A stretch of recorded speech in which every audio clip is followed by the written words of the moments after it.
Bonjour, mesdames et messieurs. Je m'appelle Alexandre Rioux, j'ai commerce.net de Rimouski avec Michel Boucher. Bonjour, Michel. Bonjour, Alexandre. Comment allez-vous? Ça va très bien. On est ici pour vous interviewer pour relier à l'arrimage et le phare. L'arrimage, ça fait combien de temps que ça existe-t-il? 27 ans. 27 Nous ans? sommes à notre 27e année. Wow, puis le phare, là? La résidence de phare, on a commencé le projet en 2013. 2013? Ça fait 4 ans complets. Déjà? Oui. Puis quelles sortes de personnes sont admissibles avec vous? C'est toutes les personnes qui ont un problème de dépendance. Donc, on offre à l'arrimage 4 services. Donc, le service homme qui est un service en interne. OK. Donc, la personne est préparée en externe pour bien vivre cette démarche de thérapie. Et on leur offre une thérapie de 7 semaines interne, c'est-à-dire avec un programme où ils permettent à la personne de retrouver son mieux-être. OK, puis... Et nous avons aussi le service femme, qui est un service au cœur du quotidien et qui permet à la femme de venir chercher les services, de retourner chez elle le soir, souvent ils ont les enfants, et de venir vivre la thérapie de groupe, de retourner aussi, et donc ça lui permet d'avoir un excellent service qu'on appelle au cœur du quotidien, mais il n'y a pas d'hébergement pour les femmes. OK.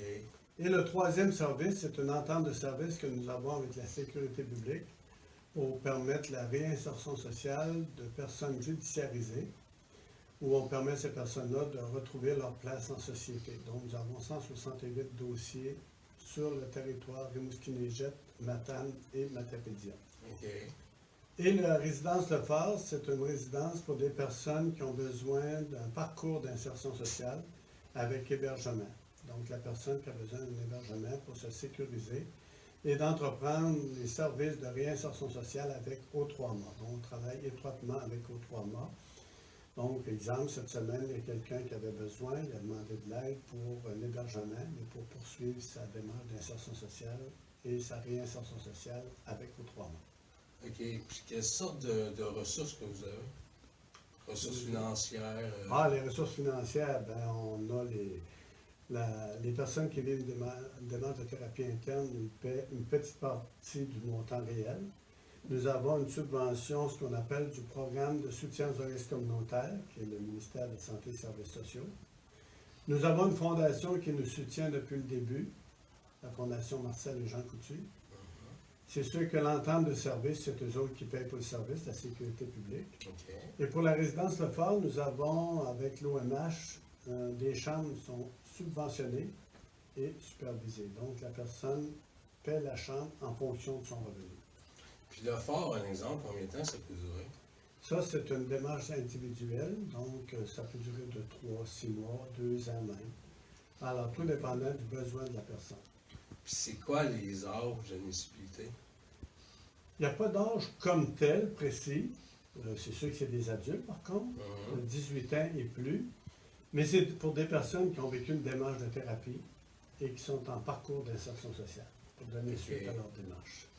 Donc, ce n'est pas un centre d'hébergement pour toute personne. C'est pour des personnes qui ont vécu un processus et qui veulent continuer ce processus-là. Jusqu'à présent, êtes-vous satisfait des...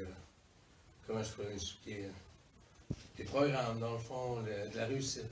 Moi, je suis très satisfait des programmes de l'arrimage. La réussite dépend de chacune des personnes.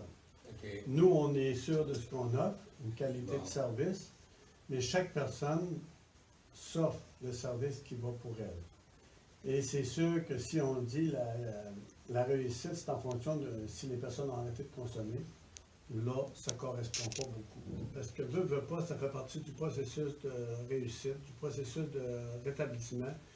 Souvent, il y a des écarts et qui permet à la personne de voir d'autres, puis c'est plus ça que je veux vivre. Donc, ça fait partie du processus souvent.